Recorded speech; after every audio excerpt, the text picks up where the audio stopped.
So I was prepping for the segment, and my team sent me some articles and sort of, as they usually do, to review just for fodder, and I kind of pulled together a story and a thought. And I got to tell you, I was like overwhelmed by the amount of whining and the dismal state of the industry. I just want to read you some of the headlines that kind of accumulated over the last week or so. So just some of them randomly. AT&T and Verizon refocus TV strategies as the landscape shifts underneath their feet. Variety. TVs can't be smart.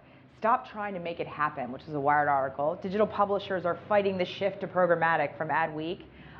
Seeing more pay for delayed plays, New York Times article about C3 to C7 monetization. Culture clash as ad tech migrates to television from The Guardian. And Disney and Dish wrangle not over their broadcast fees, but the future of television specific to the Hopper and trying to put the kibosh on that on the New York Times.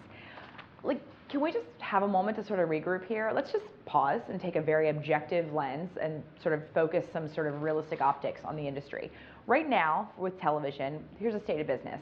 We've got large media companies that continually, since the recession of 2010, have year-over-year consistently improved margins and revenue. We've got distributors and operators who are consistently year-over-year more and more squeezed on their margins and their performance. The base package of cable channels has increased year-over-year for the last 5 years.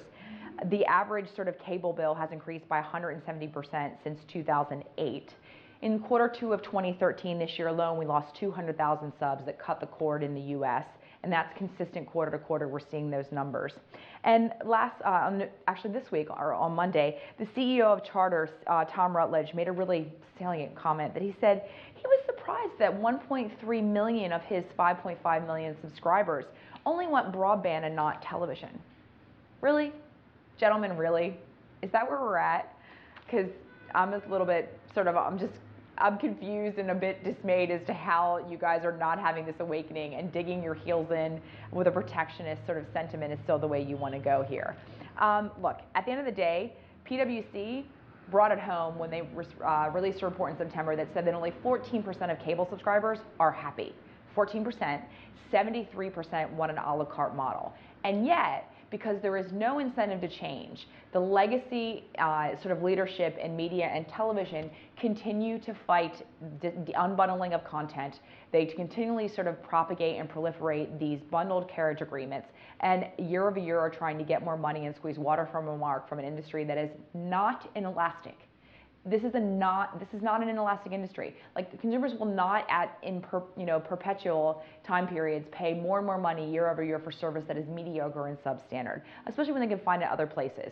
They are playing arbitrage. They are getting a la carte television, the content they want when they want it, and they will continue to do. Audience behaviors are changing faster than we can keep up, and we need to stop reacting and whining and start to get ahead of the curve, right? The music industry is the lesson that taught us. In '99, when Lessig defended Napster because we were moving from sort of dial-up to modems, people were sharing music as a part of socialization, all the things we see happening in television, where are we today at a point in time? Because the RIAA and the record industry dug their heels in to fight it.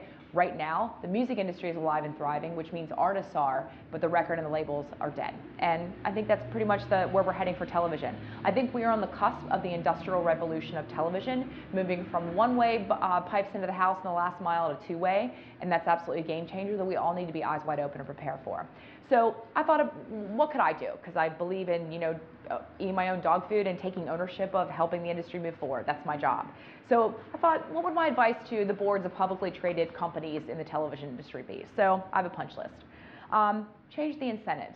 This is about the long tail. This is a long tail industry, right? So if we continue to be myopically focused on short-term gain, the planning cycles are incredibly different. This is about not necessarily returns quarter to quarter or year over year. This is about building sustainable business models.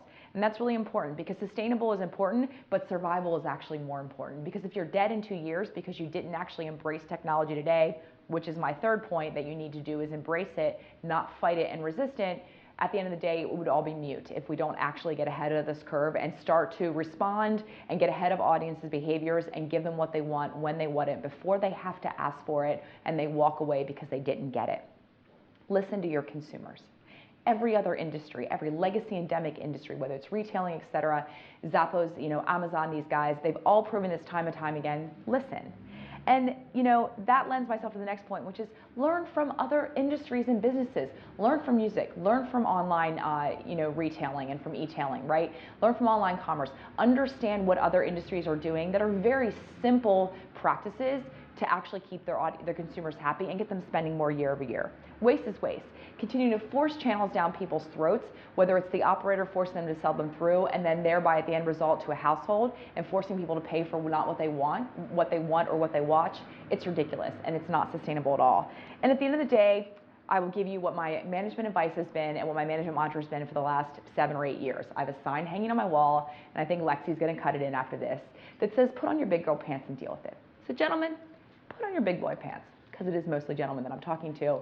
Get ahead of it. Embrace technology, make a change, innovate for the sake not of survival, but for the sake of the enthusiasm and excitement that is amidst us in our industry right now, and actually show some pride in your work and your product by creating satisfied customers and an industry that thrives and flourishes.